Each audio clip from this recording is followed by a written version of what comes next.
Bonjour et merci de votre fidélité à la RTB. Bienvenue à Débat de presse, le décryptage de l'actualité sur la RTB. C'est chaque dimanche à partir de 11 h avec les meilleurs analystes et éditorialistes de la presse au Burkina Faso. Ce dimanche, nous évoquons cette attaque de l'escorte du président du Conseil supérieur de la communication sur l'axe Kantiari-Diapaga. C'était le 12 juillet dernier où on a appris que Mathias Tankwano et sa délégation ont été victimes d'attaques terroristes, notamment une attaque aux engins explosifs improvisés et des tirs. Cette attaque relance la sécurité dans cette partie du Burkina et au-delà, pose l'épineuse question de la tenue des élections dans un climat apaisé. Que dire donc de cette attaque? On en parle dans débat de presse ce matin. Et dans débat de presse ce matin, on discute également de cette tribune d'échange sur la cohésion sociale à l'est du Burkina Faso, organisée par la mairie de Fadane Gourma. C'était les 13 et 14 juillet dernier. Un cadre de dialogue intercommunautaire qui a permis de revenir sur les risques de fragilisation sociale du fait du terrorisme. Une rencontre de vérité qui a permis aussi de toucher du doigt les réalités de cette division. Ce cadre de dialogue suffit-il à lui seul pour exorciser les démons de la division et de la stigmatisation? Réponse dans quelques minutes avec nos invités. Et avec nos invités, on discute également de l'opération Takabou plutôt. Voilà, je vais y arriver. Déployée cette semaine au Sahel. L'objectif de l'opération, qui est une initiative européenne, c'est d'aider les armées sahéliennes à gagner en autonomie dans la lutte contre le terrorisme et le djihadisme. Mais sur quels moyens compte s'appuyer cette opération?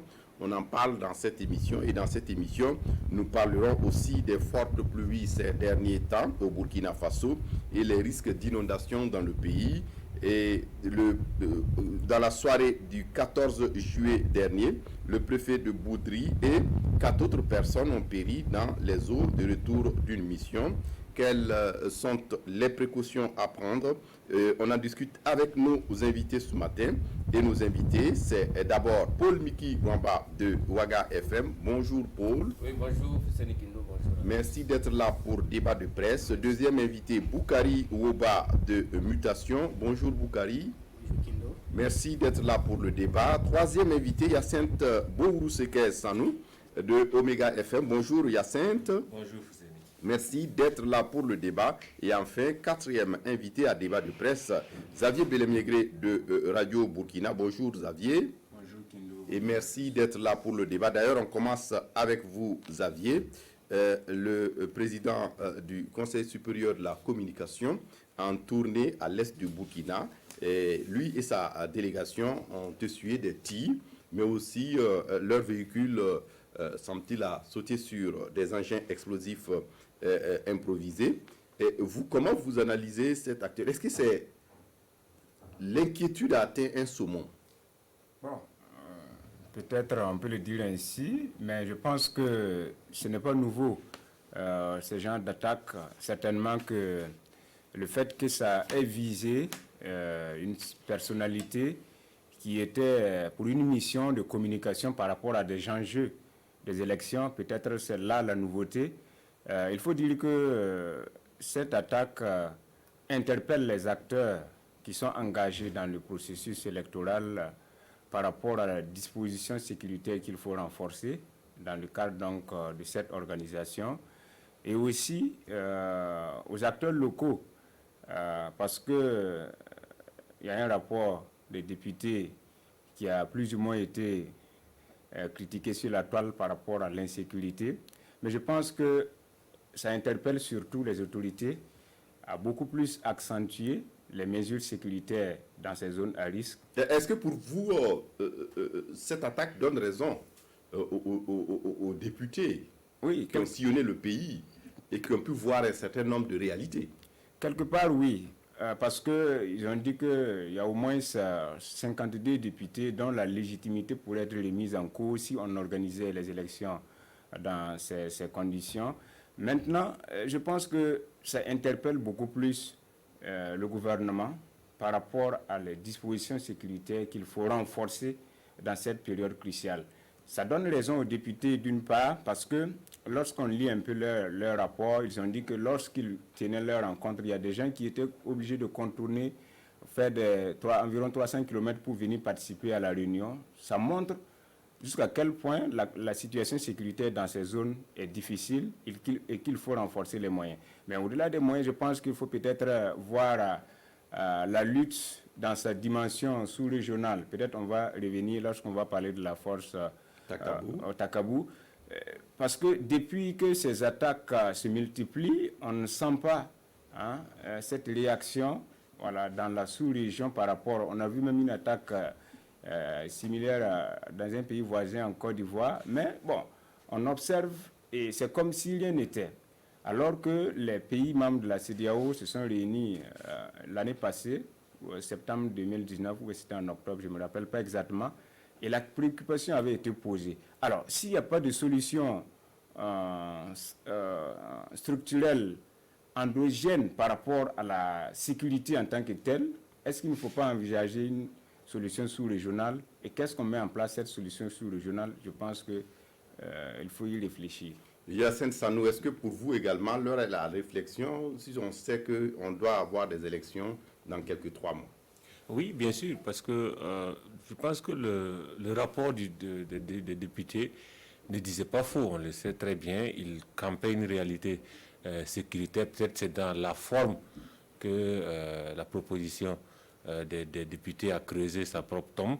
Sinon, dans le fond, on connaît la réalité de certaines zones.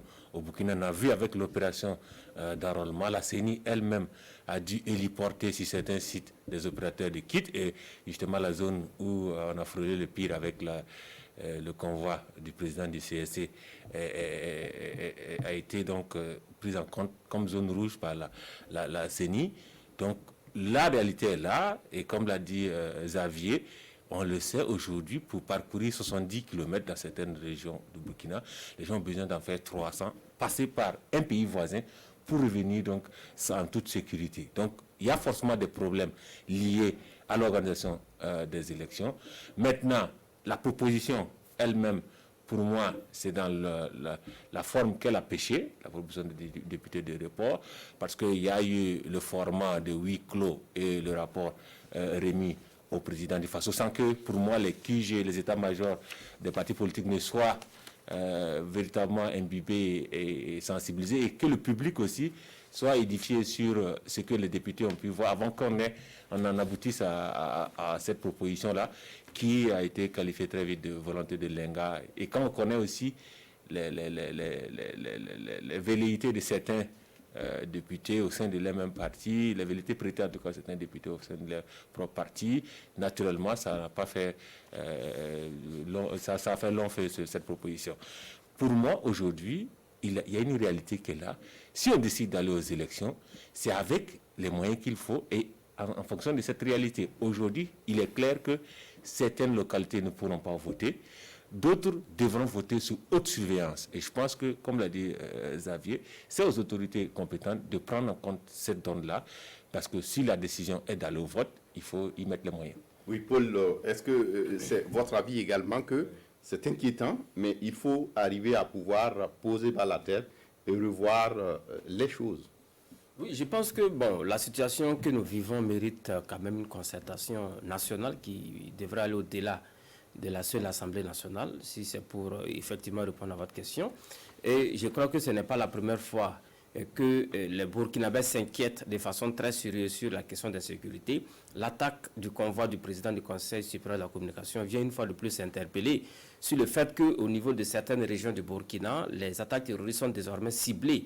On a même comme l'impression que les terroristes ont finalement marre de s'en prendre aux populations civiles qui meurent quelquefois dans l'anonymat. Donc ils ont pensé à un moment donné qu'il faut s'attaquer aux autorités pour que leur action soit beaucoup plus entendue. C'est cette impression que finalement que moi j'ai, parce que ce n'est pas la première fois qu'il y a eu une attaque pareille. On sait quand même que ici au Burkina, au moins 2 maires élus de communes ont péri dans des attaques terroristes. Alors, et ça relance une fois de plus aussi la vraie question de la lutte contre le terrorisme, surtout dans la région de l'Est burkinabé où on a encore du mal à cerner la nature du terrorisme qui prévaut là-bas. Est-ce qu'il s'agit de grands bandits? Est-ce qu'il s'agit d'individus qui mènent une lutte idéologique? Est-ce qu'il s'agit d'individus qui ont besoin d'un territoire pour faire on ne sait quoi? Autant de questions qui sont là, donc sans réponse. Alors, moi, je me rappelle également que, toujours dans cette région de l'Est, il y a eu quand même beaucoup d'actions des forces de défense et de sécurité. Je voudrais citer à titre d'exemple l'opération Otampoinou, qui aurait été un succès selon le constat qui a été fait, même par des hommes des médias sur le terrain.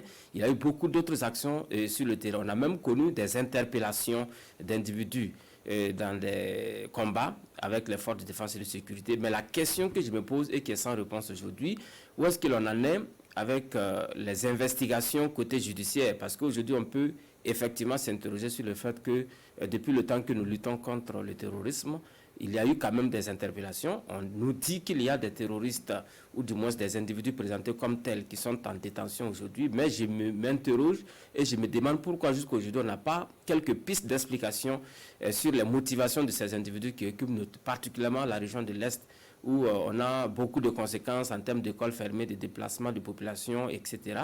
Alors, donc ça relance une fois de plus la question de la lutte contre le terrorisme. Et je crois que, comme Hyacinthe l'a dit, la proposition des députés n'était pas aussi mauvaise que ça, mais il y a manqué évidemment la forme. Beaucoup de gens estimaient que ce n'était pas eux de le dire ainsi, surtout en pensant au report des élections législatives, puisque ça concerne les députés en premier chef.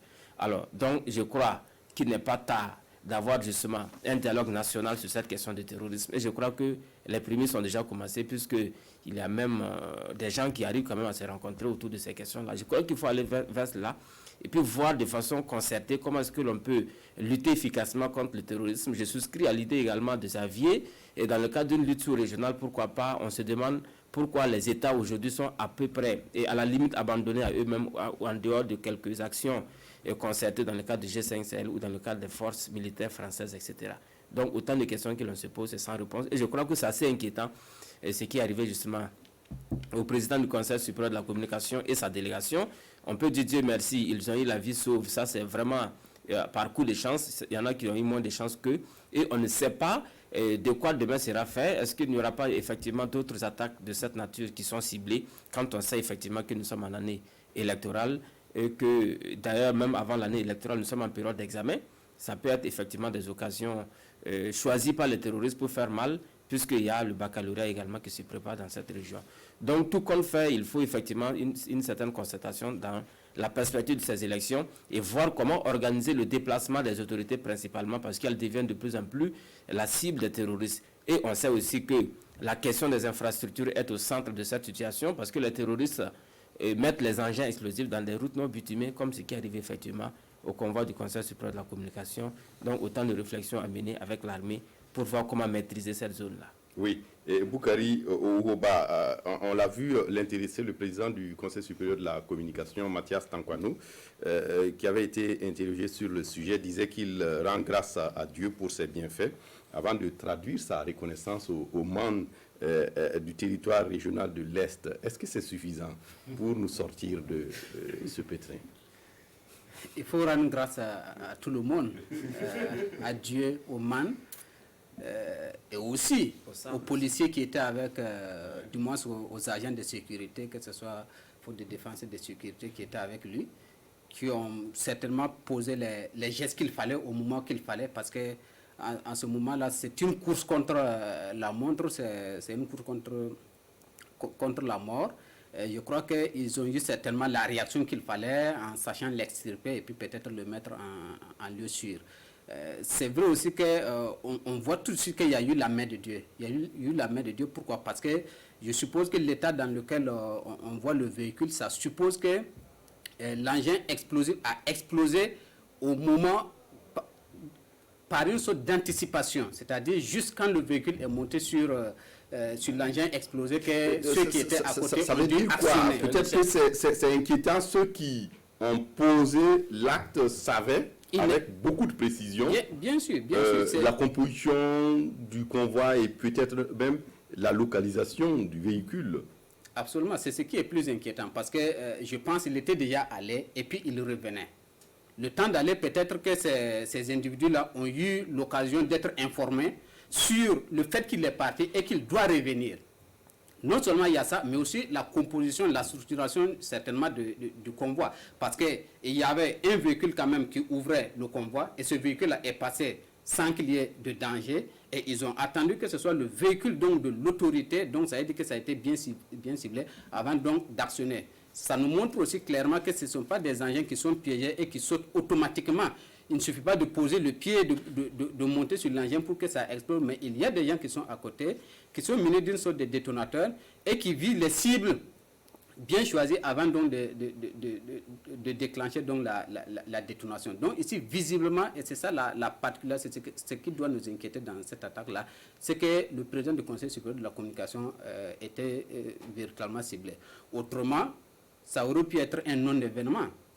Aujourd'hui, une attaque dans la région de l'Est, ou particulièrement sur cet axe-là, Kanchari-Diapaga, c'était un non-événement. On en a connu d'autres. Puisqu'il semble qu'au même endroit, dans la nuit du 12 au 13, un tricycle a sauté sur un engin improvisé. Donc il y a eu ce cas, et rien que hier, on l'apprenait, je crois, il y a un conseiller municipal de Fada, et puis le fils d'un chef coutumier, qui ont également trouvé la mort donc, dans la même région, pratiquement dans les mêmes localités. Donc c'est pour dire, aujourd'hui, est-ce que c'est le fait que c'est le convoi du président du CC qui est attaqué, qu'on doit se rendre compte que l'insécurité est toujours présente à l'Est? Je ne crois pas. Elle était là et elle va demeurer. Il va falloir faire quelque chose. Et aujourd'hui, comme on l'a dit, le contexte particulier, ce sont les élections. Et on sait que pendant les élections, c'est beaucoup plus des personnalités, notamment des hommes politiques qui vont être obligés de visiter certaines localités. Et aujourd'hui, on est tous hantés par ce qui est arrivé au Mali, avec l'enlèvement d'un chef de file de l'opposition. Donc ça pourrait arriver à n'importe quel homme politique aujourd'hui qui va sillonner donc, certaines régions du pays, dont notamment la région de l'Est. Donc pour vous, il faut des actions immédiates. Il faut des actions immédiates, mais si c'est par rapport aux élections, moi je me demande toujours si ce n'est pas tard, parce qu'aujourd'hui on continue d'épiloguer sur le report ou non des élections, ou éventuellement s'il faut reporter uniquement les élections législatives. Je ne sais pas à quel moment on va trancher ce débat-là. Nous sommes à 4 mois des élections. Et bientôt, dans 3 mois, ça va être l'ouverture de la campagne. Les politiques ont déjà tranché, hein, donc, que ce soit l'opposition voilà, ou la majorité. les débats... Il reste au gouvernement maintenant de se décider. Le gouvernement a décidé, tout le monde a décidé. Voilà, le corps électoral est convoqué. On sait qu'on va aller aux élections le 22 novembre 2020. Donc c'est pour bientôt. Il n'y a pas à décider. C'est peut-être se rétracter. Sinon, la décision d'aller aux élections, elle est prise. Les investitures ont eu lieu. Je crois le week-end qui arrive, on va en connaître d'autres investitures. Donc qu'est-ce qu'on attend encore? C'est aller aux élections. Et la question de reporter les élections par rapport à l'insécurité, c'est peut-être les reporter... à une date ultérieure sans autre précision. Parce que quoi? Rien ne nous dit qu'en 2021 on pourra tenir les élections. Quand on regarde ce qui est arrivé au Mali aujourd'hui, en réalité, au Mali, les élections avaient déjà été reportées. À cause de l'insécurité, les Maliens ont reporté les élections législatives jusqu'à les tenir très dernièrement. Donc, qu'est-ce qui s'est passé? C'est à l'occasion de cette même campagne-là que le chef de file de l'opposition a été enlevé. On sait un peu comment ça s'est passé aussi, même avec l'élection présidentielle où un bureau de vote avait été attaqué. Donc, c'est pour dire qu'aujourd'hui, on n'a aucune certitude qu'en reportant les élections en 2020, on va pouvoir les tenir beaucoup plus sereinement en 2021 ou bien en 2022. Donc, il n'y a pas autre solution. La seule voie qui s'impose à nous, c'est de nous organiser militairement, au plan sécuritaire, pour voir comment est-ce qu'on peut certainement faire face à ce défi-là qui est là et qui s'impose à nous. Organiser les élections, c'est une obligation. On est obligé d'un jour ou l'autre d'aller à ces élections-là, mais dans quelles conditions? Il faut véritablement qu'on soit préparé. Oui, Paul Mikiwamba, le président du CSC, de retour de Diapaga, devait participer à Fada les 13 et 14 juillet à une rencontre, un dialogue intercommunautaire sur la cohésion sociale. Et c'était à l'initiative de la mairie de Fadan Gourma. Et donc ça a été l'occasion de revenir sur un certain nombre de points saillants qui concernent le vivre ensemble dans cette partie du Burkina. puisqu'on l'a vu, des gens se réconcilier en direct au cours de cette rencontre. Oui, et je crois que c'est de cela que je parlais lorsque j'ai parlé justement des initiatives qu'il faut saluer en termes de concertation. Je pense que le bel exemple est venu, comme vous l'avez dit, de la mairie de Fadane Gourma, qui fait le constat effectivement que la cohésion sociale est mise à rude épreuve dans la localité, et la mairie qui savait très bien qu'elle pouvait poser des actes dans le sens de réconcilier les résidents, les habitants du Gourmou entre eux, et n'a pas lésiné sur les moyens pour justement avoir cette concertation qu'il faut saluer. Et je crois que c'est une occasion non seulement à saisir pour effectivement enterrer définitivement les haches de guerre par rapport justement au retour de la cohésion sociale dans cette localité, notamment la question de la chefferie coutumière qui est toujours une question non réglée puisqu'on a 2 chefs intronisés pour le Gourmou. C'est une crise latente, un conflit latent et qu'il faut chercher à régler. Il y a aussi la question sécuritaire qui est là dans la région. On sait très bien que quelquefois on dit effectivement que les terroristes sont recrutés sur place dans la localité. Donc ce genre de concertation, pour moi, c'est l'occasion effectivement de donner la vraie information aux fils de la localité et par rapport justement aux fausses informations très souvent véhiculées et par les groupes qui font les recrutements des terroristes en leur sein.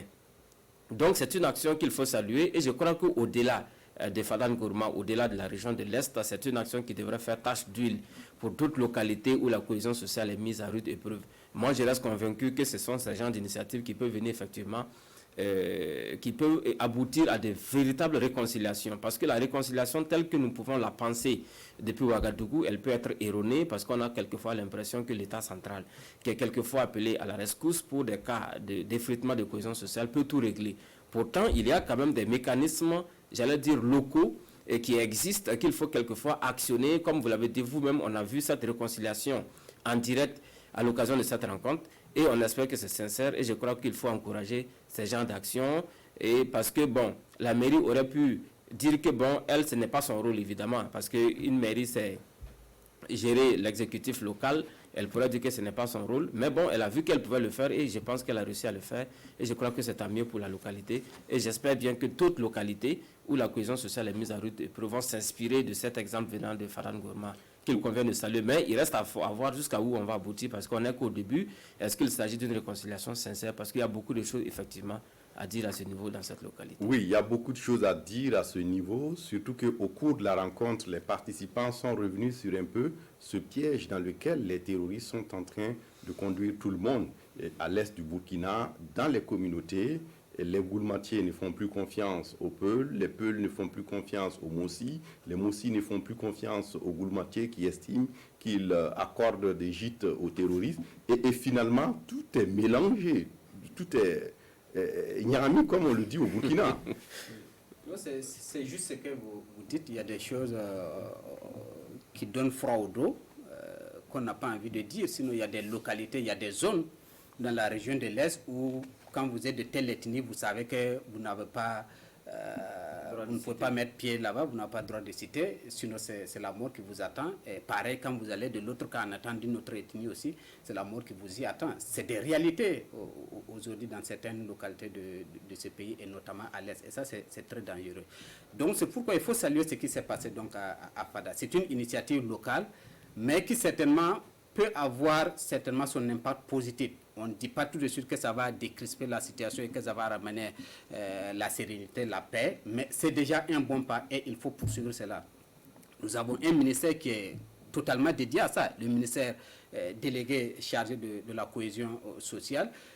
Depuis que ce ministère a été créé, on n'a pas vu concrètement ce qui a été fait. Donc il faut qu'au niveau local, même déjà, les gens montrent l'exemple. Je crois savoir que la ministre était... oui, Madjara Sagnon était intervenu, ce qui était déjà une bonne chose.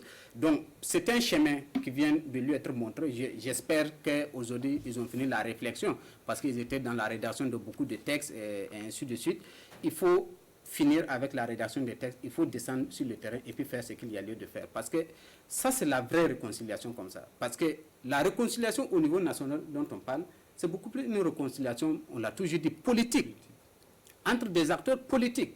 Donc, sur la base beaucoup plus de querelles politiques que nous avons connues, qui ne sont pas moins graves, bien sûr, qui impactent sur notre vivre ensemble. Mais là, vous avez des communautés véritablement qui sont ensemble depuis des décennies, des centaines d'années, qui vivent ensemble et qui aujourd'hui, du jour au lendemain, se voient en ennemis, il faut dire les mots, telle que la situation aujourd'hui le monde.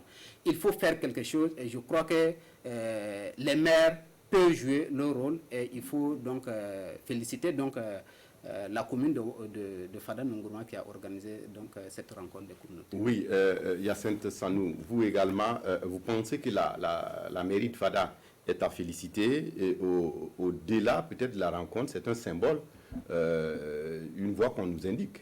Bien sûr, je pense que c'est tout à l'honneur du maire Jean-Claude Loiry et de son conseil municipal. Là, ce serait peu de le dire, mais le soleil de la cohésion sociale s'est levé quelque part à l'est avec ces journées donc organisées par la commune de Fada. Pour moi, ils ont pris le taureau par les cornes. On va bien camper la situation dans l'est. Ils ne sont pas allés pour mettre juste du sparadrap sur la plaie. Ils ont voulu examiner la plaie de près avec tous les acteurs. Je pense que c'est ce qui est très intéressant dans la formule des journées de dialogue intercommunautaire pour la paix de la commune de Fada, c'est que dans la forme, ils ont intégré tous ceux qui pouvaient être considérés comme partie prenante, notamment les communautés, vous les avez cités, Gourmatier, Peul et Moussi, les acteurs religieux, avec donc les différentes communautés religieuses représentées, les forces de défense et de sécurité volontaires pour la défense et la patrie, les autorités de l'État central, notamment la ministre de la Cohésion sociale et le ministre de la Culture également qui était là, et parrainé par le président du CSI. Je pense que quand vous pensez avec tous les acteurs, vous pouvez aller plus loin, parce que ça, vous soulevez déjà des étapes. Donc dans la forme, là, c'était intéressant. Lorsque on suit également les débats, moi j'ai bien aimé les échanges directs qui a eu lieu, parce que les acteurs étaient vraiment à cœur ouvert, se sont livrés à cœur ouvert, traduit dans les 3 langues pour que tout le monde puisse comprendre ce que l'autre a dit. Et c'était assez intéressant. Je garde encore en mémoire cette phrase d'un des acteurs dont j'oublie le nom, qui disait donc qu'on est burkinabé avant de devenir Gourmatier, Moussi ou Peul. Je pense que ça résume tout l'esprit qui doit ressortir de ces journées-là. Avant tout, on est burkinabé. Maintenant, les classifications, et si on peut utiliser ce terme-là, Gourmatier, Peul ou Moussi, ça vient en second lieu. Et là, je pense qu'on a là un point de départ pour mieux se parler. Et comme on a dit, on travaille vers la réconciliation, ça passe par la vérité, la justice, et pour en venir à la réconciliation, selon une famille critique, si on a déjà passé ce cap de la vérité avec ces journées-là, et j'ai bien aimé aussi également la mise en place du collège du dialogue et de la médiation qui est présidé par le pasteur Albert Nioli à l'issue de ces journées-là. C'est-à-dire que nous avons un comité d'une quinzaine de personnes qui, dorénavant, peut se pencher et être en avant-garde de certaines questions. Parce qu'il ne faut pas rester juste à 2 jours à Fada, discuter de tout ce qui se passe dans tout l'Est et laisser quelques points donc chauds dans la région qui peuvent être facilement résolus. Donc je pense que ce collège-là peut être en avant-garde avec des personnes bien sûr ressources qui la composent, de certaines situations conflictuelles et travailler à lever pour moi tout ce qui a comme goulot d'étranglement de la cohésion sociale. Et bien sûr cela ne va pas sans revenir à certains fondamentaux. Pour moi, le premier ciment de la cohésion sociale au Burkina reste notre parenté à plaisanterie. Je pense que si on travaille à la cultiver, on peut résoudre certaines questions. Bien sûr, les questions qui ne peuvent pas être résolues dans le cadre de la parenté à plaisanterie peuvent être résolues dans le cadre de la justice pour moi. Et c'est le second pilier pour moi. Si on veut en venir à la réconciliation, c'est parce que par cette justice-là, on a vu déjà des personnes qui sont à la MACO pour des propos discriminants envers des communautés ethniques. Je pense qu'il faut y aller.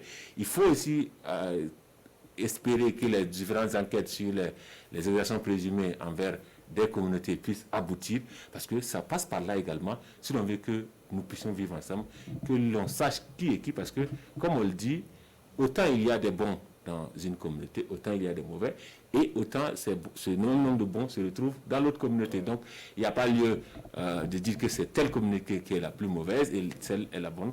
Nous sommes tous aussi bons et aussi mauvais que nous le sommes, mais si nous travaillons ensemble, on peut élaguer donc le bon gré de livret, je pense. Oui, le bon gré de livret. Et Xavier, on l'a vu au cours de cette rencontre, ce qui est quand même intéressant, c'est un peu ce diagnostic méthodique. ils n'ont pas donné la parole pour que les gens s'expriment à cœur ouvert seulement, mais ils ont été assez méthodiques parce qu'on peut amener les gens à parler, mais on peut pas les obliger à dire ce qu'ils ont à cœur ouvert. Oui, en fait, c'est éminemment important qu'il faut insister beaucoup sur la sincérité aussi des acteurs. Parce qu'il ne faut pas surtout parler seulement entre Peul et Mossi, Gourmanché, Peul, Gourmanché, mais il faut parler... Il y avait aussi les forces de défense et de sécurité, à qui on reproche aussi certaines choses. Ce que je vais insister, c'est à l'intérieur même de nos communautés. Parce qu'il faut parler entre Mossi. Il faut parler Gourmanché entre Gourmanché.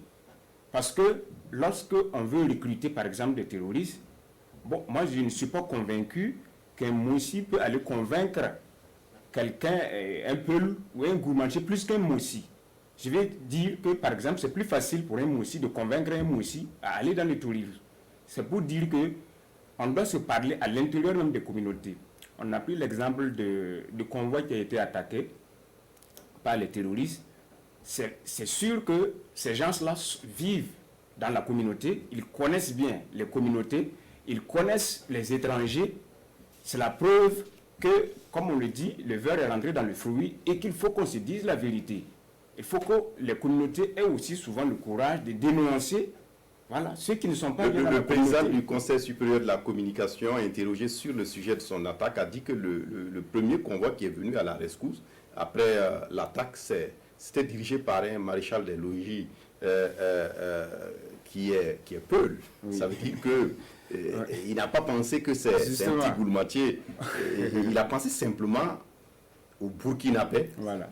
La symbiose, à ce niveau, le problème ne se pose pas. Mais je vais parler au niveau des acteurs locaux. Il faut que les gens soient beaucoup plus sincères quand il y a ces situations assez difficiles. Il faut que les gens aient le courage de dénoncer vraiment certains individus dans ces localités-là pour qu'on puisse vraiment arriver à bout de l'insécurité. Parce que lorsque ce dialogue n'est pas sincère, ça peut pécher.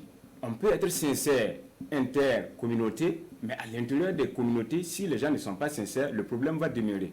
Donc, c'est appeler à la responsabilité des acteurs locaux, surtout les leaders coutumiers, les leaders religieux, les OSC, en tout cas, tous ceux qui sont influents dans les zones-là, de pouvoir aussi dire la vérité à ceux qui, dans leur comportement, ne sont pas sur le droit chemin. Oui, Paul Mikilwamba, je pense qu'à Fada, les gars ont compris cet enjeu.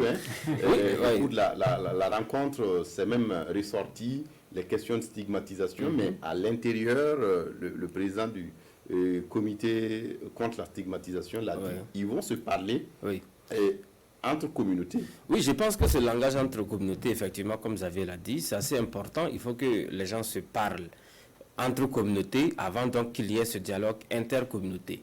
Donc à l'échelle d'une même communauté, il faut avoir le même langage. Ensuite, on voit comment est-ce qu'on peut le faire à l'échelle des communautés. Quand on prend une région comme l'Est, c'est vrai que les autochtones, ce sont les Gourmatiers, mais on trouve plusieurs communautés qui y sont installées. On a des Peuls, on a des Mossi, etc. Alors aujourd'hui, quand on regarde la question de cohésion sociale dans cette localité, est-ce qu'il s'agit essentiellement de rivalité entre communautés? Et la réponse est évidemment oui, parce que Woba l'a dit, on peut avoir des villages où certaines communautés ne sont pas les bienvenues, certaines communautés sont des personnes non grata dans ces localités. Donc c'est pour ça d'ailleurs qu'il faut travailler effectivement sur cet aspect des choses et puis montrer aux gens que nous sommes dans une république qui est guidée par une constitution dont le premier article d'ailleurs ne fait pas de distinction entre les Burkinabés. Alors, à l'État central, au niveau de l'État central, je pense que ce problème est complètement réglé parce que quand on regarde un peu l'Assemblée nationale, elle est composite. Quand on regarde le gouvernement, il est composite. Quand on regarde l'armée nationale, elle est également composite. Vous prenez l'exemple justement du maréchal Peul qui est allé à la rescousse du président du Conseil supérieur de la communication. Donc, c'est pour dire qu'on ne tient pas compte évidemment de l'ethnie dans cela. Mais je crois qu'il y a aussi un autre travail à faire, justement au niveau local, pour que chacun accepte cela. Quand on regarde un peu même les autorités locales que l'on affecte dans les localités, on ne tient pas compte de l'ethnie. C'est pour ça que vous allez avoir donc les gouverneurs, on ne tient pas compte de leur ethnie avant de les affecter dans ces localités. Je crois que ça, c'est quelque chose à saluer en termes de cohésion nationale, parce que nous avons une même république, c'est notre ethnie à nous tous, c'est notre parti politique, c'est notre référence à nous tous qui s'appelle le Burkina. Il faut que chacun accepte cela. Et je crois que de ce point de vue, si on comprend cela et qu'au niveau local cela est compris, on pourra donc venir à bout de ces conflits interethniques que l'on a connus. Et au-delà de l'ethnie, il y a aussi les conflits que l'on peut avoir comme agriculteurs-éleveurs. C'est vrai qu'on en parle de moins en moins, mais ce sont également des réalités sur lesquelles il faut se pencher à un moment donné, dans le cadre donc, de la cohésion sociale au Burkina. Oui, Boukari Ouba, réaction sur ces aspects, d'autant plus que ça a été fait sans complaisance. Oui, je crois que la suite du travail, ça repose aussi sur ceux-là qui ont été là-bas, qui n'ont peut-être pas été forcément mandatés par leur communauté, mais qui doivent pouvoir faire une sorte de restitution, pas forcément en regroupant des gens, mais en trouvant des moyens, des mécanismes à eux pour pouvoir faire passer le message au sein de leur communauté. Si on était là pour représenter une organisation coutumière ou religieuse ou une communauté ethnique, on doit pouvoir de retour après cette assemblée-là pouvoir faire passer le message en attendant éventuellement les prochaines rencontres. Je crois que les personnes ont été identifiées et conviées en raison justement d'un certain statut que ces personnes-là ont, et ces personnes-là doivent pouvoir faire aussi ce travail-là. Vous constatez, chez nous, véritablement, on n'a jamais eu ce débat-là en tant que tel, un débat sur l'ethnie. En tout cas, on a toujours su l'éviter. Mais vous voyez, aujourd'hui, malheureusement, on est obligé d'y aller franchement. Ça peut être gênant. Les Burkinabés ne sont pas habitués à ça. Qu'on soit sur les médias en train de parler de Peul, en train de parler de Mossi, de Gourmandier, de ceci et de cela, c'est pas cool. Mais est-ce que ce n'était pas une démission, quelque part, de ceux qui devaient avoir cette parole publique plus tôt? Je n'ai pas bien compris la question. Est-ce que c'est le débat public sur ces questions que vous évoquez, les questions communautaires d'ethnie, ça ne devait pas venir un peu plus tôt? Est-ce que ce n'est pas une démission? Non. Est-ce que le problème se posait? Le problème se pose aujourd'hui avec l'insécurité.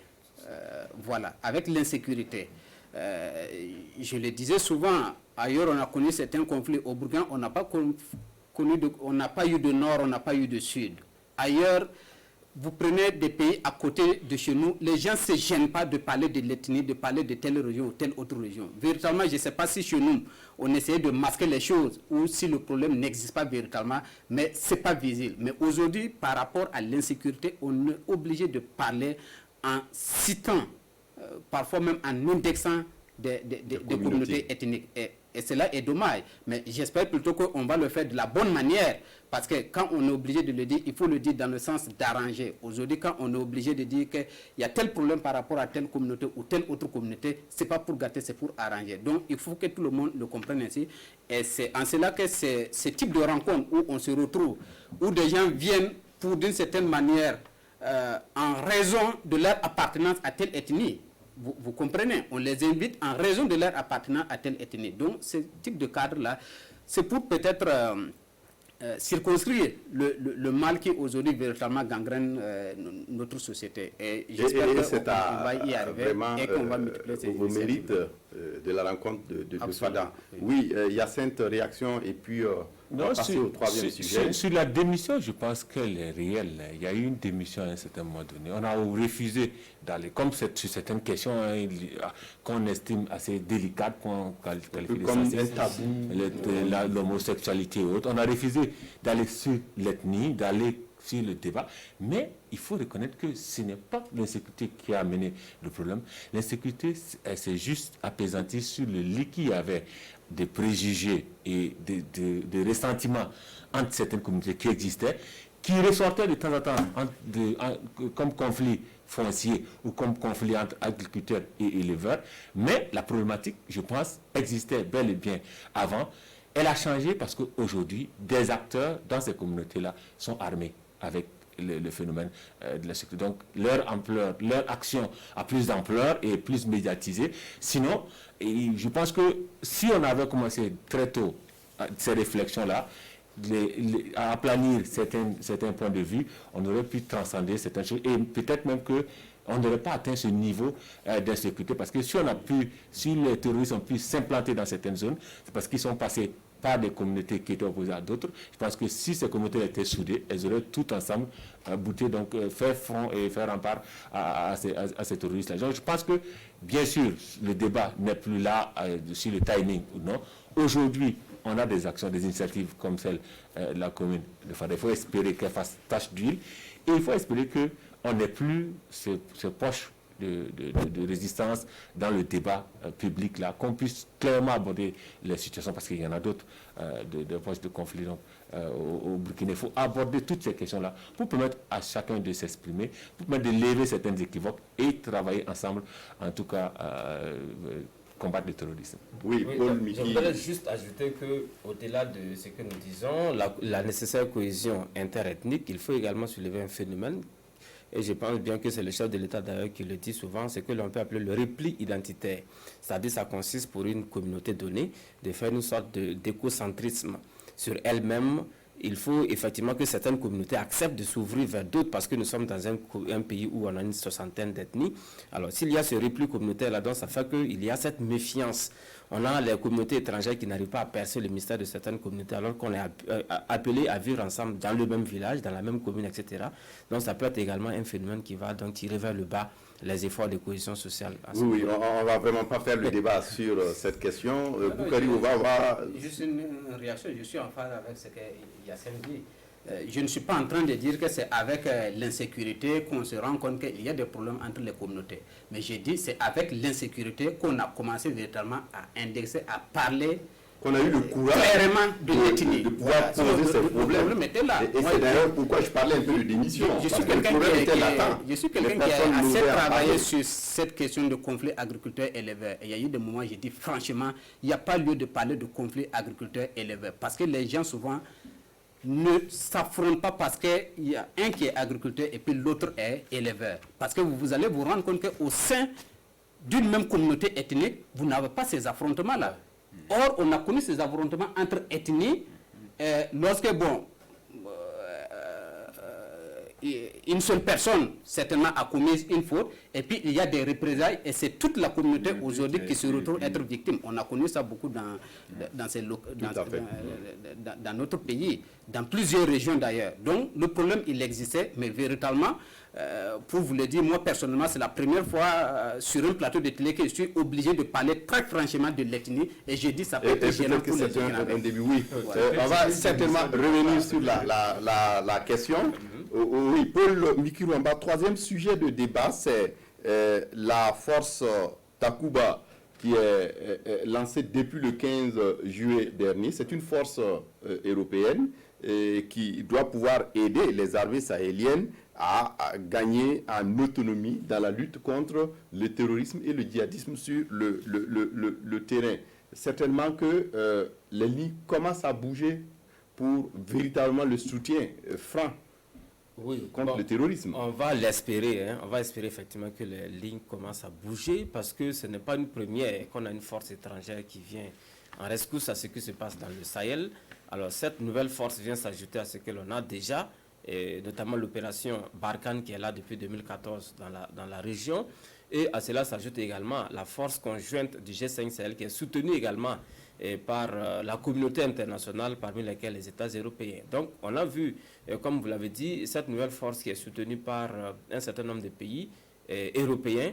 Et c'est bien, ça peut être effectivement une force de plus, mais on ne peut qu'espérer effectivement que sa sincérité dépasse la sincérité des précédentes forces que l'on a connues, parce que vous avez certainement vu que l'intervention de l'armée européenne de façon générale ou de l'armée française en particulier n'a pas été reçue comme il se doit par les communautés au niveau donc du Sahel. On se rappelle l'année dernière où il y a quelques mois, cette montée du sentiment anti-français qui avait justement eu cours au Burkina, au Mali et au Niger, parce qu'on avait estimé effectivement que ce sont des gens qui venaient pour leurs propres intérêts. Donc je pense que cette nouvelle opération viendra donc marquer la différence avec ce que l'on a connu et qu'elle va travailler de façon très sincère avec les forces de défense et de sécurité des pays du Sahel, notamment le Burkina, le Mali et le Niger, et que effectivement ces relations vont s'améliorer avec les communautés pour lesquelles elles viennent combattre, parce que c'est ça aussi le problème. Si on estime que on vient donc en aide à une communauté qui en réalité pense le contraire, ça peut effectivement...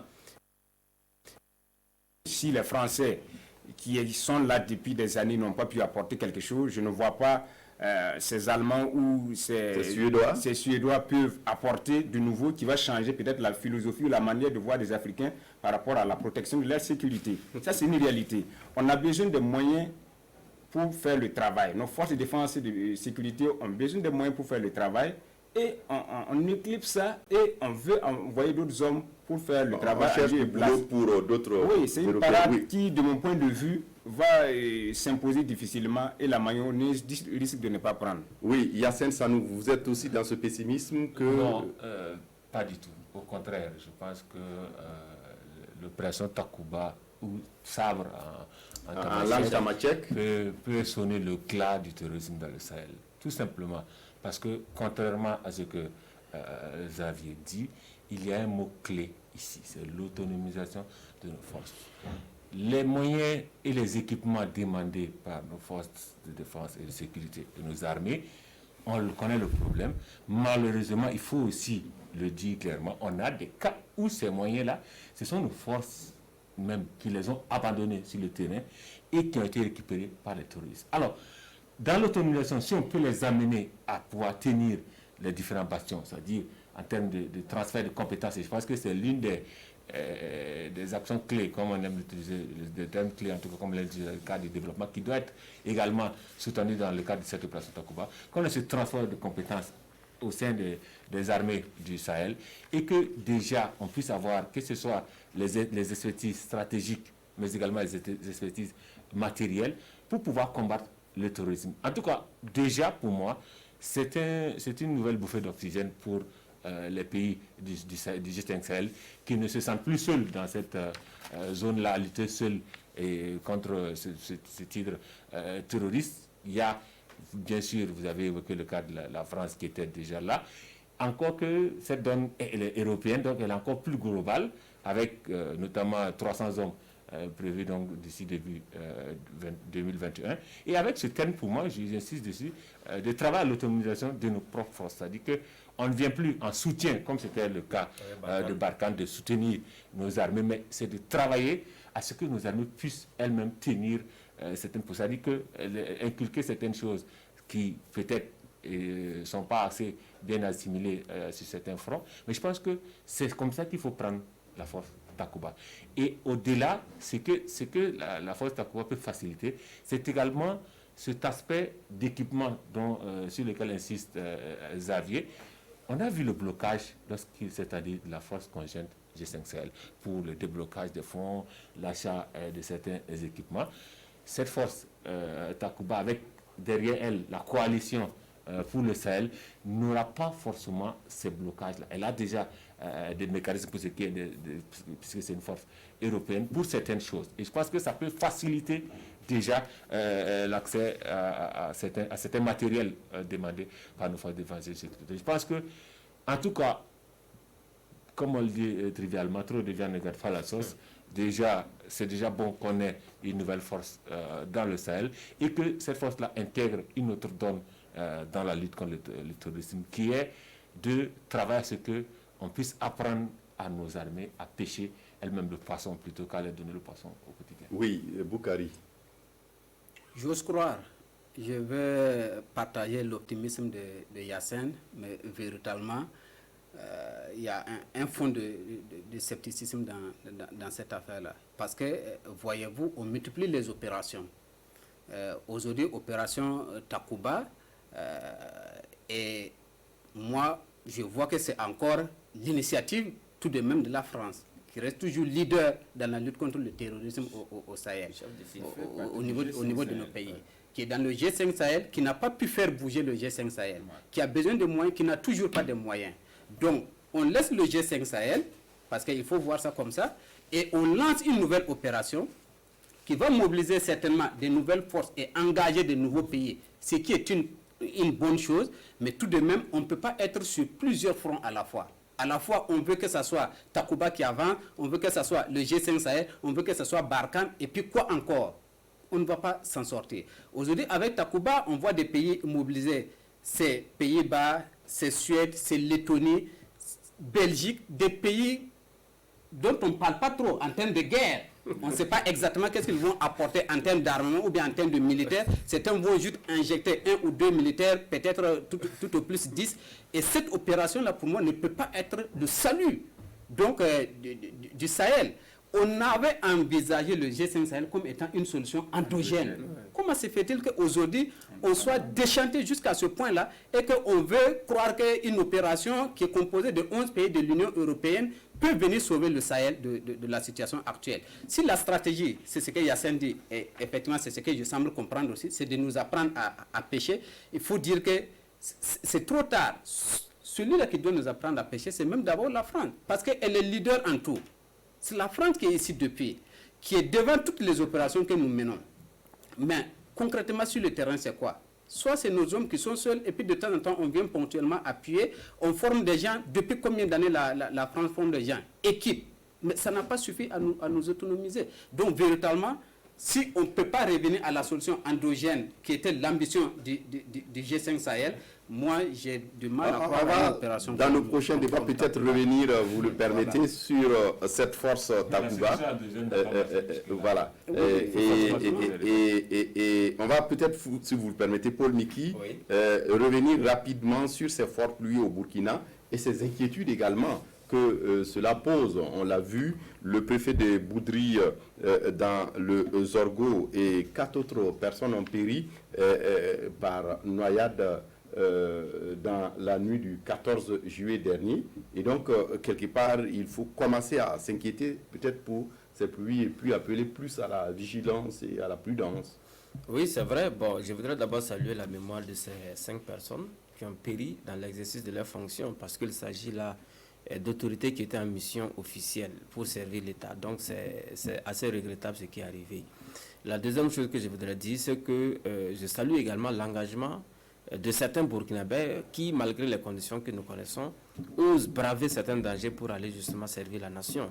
Donc c'est ce qui est arrivé effectivement à ces 5 infortunés. Mais au-delà de tout cela, il y a effectivement que nous avons certaines routes qui sont extrêmement dangereuses, surtout quand il pleut. On a des radiers qui sont quelquefois mal faits. Il y a dans plusieurs localités, et quand on veut rejoindre un chef-lieu de commune, il faut traverser un marigot. Et quand il y a de fortes pluies, il y a effectivement ce danger qui est là. Les pluies, on ne peut pas les empêcher. Évidemment, on souhaite effectivement qu'il pleuve parce que notre vie à nous tous dépend effectivement de ces pluies-là. Mais je pense que de plus en plus, c'est la prudence également qu'il faut observer à ce niveau-là. Alors, c'est le ministère des Infrastructures qui est interpellé. Je pense que la moindre des choses, à défaut d'avoir des goudrons, c'était donc d'avoir des infrastructures de franchiment de qualité, des ouvrages de franchiment de qualité pour permettre effectivement aux personnes de circuler d'un bout à l'autre. Parce qu'il y a effectivement le danger de la chaussée, de la route. On ne parlera même pas de route ici parce qu'il s'agit plus très souvent de voies non bitumées. Il y a des pistes, voilà. Il y a justement ce danger que cela représente. Je pense qu'il faut faire un effort effectivement dans l'entretien routier pour éviter que de telles pratiques arrivent donc au Burkinabé. Et en dernier ressort, c'est la prudence, une fois de plus la prudence. C'est vrai qu'on est quelquefois tenté d'aller donc rendre service à la nation. On est quelquefois bousculé par l'urgence, mais il y a des moments où, lorsqu'il pleut, il faut effectivement retarder sa mission, le temps de laisser passer justement les eaux de pluie. Alors, tout cela renvoie effectivement à cette question de dégradation des routes. On se souvient effectivement les notions de barrières de pluie que l'on connaissait. Je ne sais pas si ça existe encore jusqu'aujourd'hui.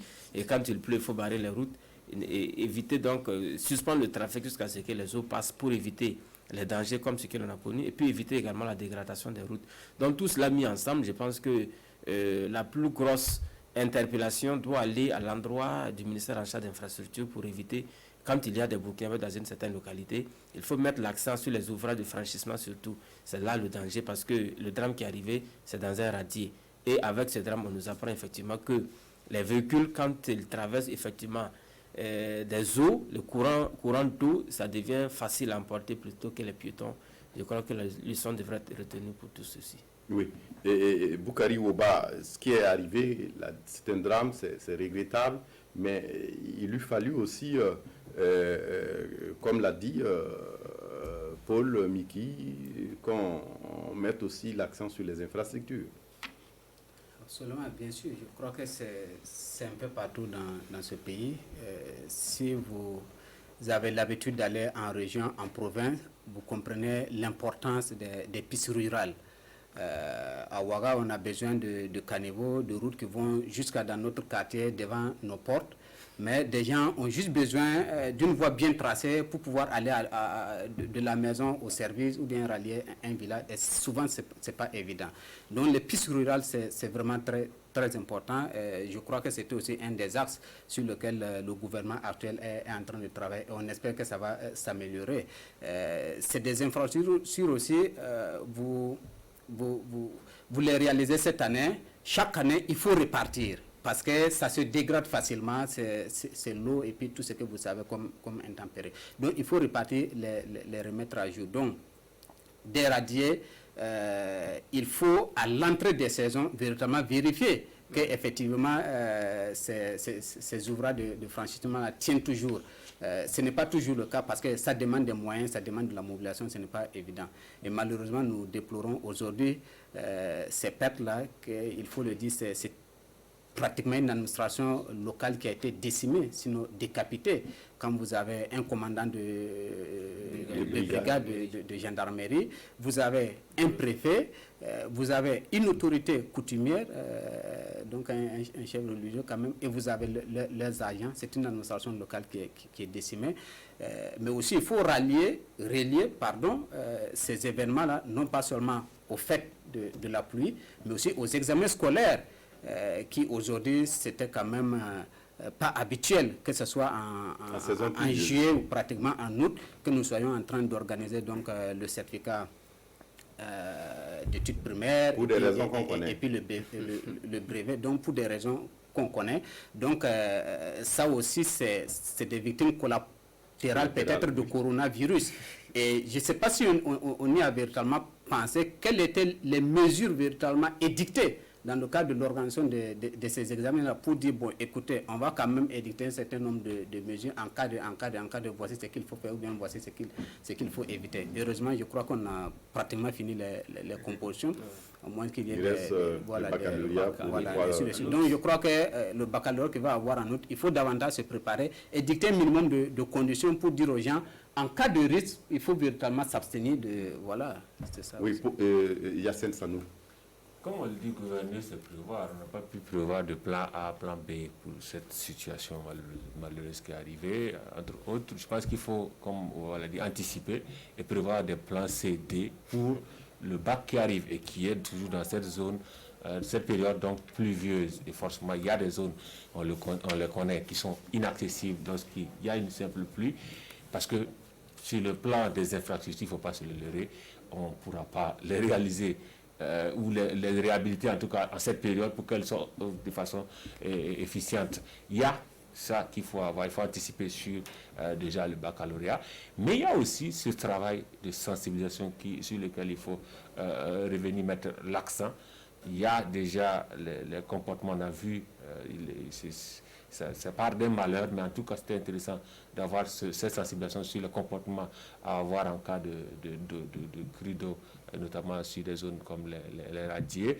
Il faut y travailler à vulgariser cette sensibilisation-là, mais aussi à revenir sur des aspects que nous avons en ville, sur le comportement citoyen. Nous avons des infrastructures de conduction d'eau que nous-mêmes, nous travaillons à boucher. Oui. Nous travaillons à boucher, nous travaillons à anéantir avec nos constructions, notamment commerciales. Donc aujourd'hui, il faut revenir à ça. Et ça passe, comme je l'ai dit, par la sensibilisation, mais aussi par une certaine répression. Et je pense que les différents maires de nos communes doivent y travailler. Il faut partir de ce genre d'exemple-là.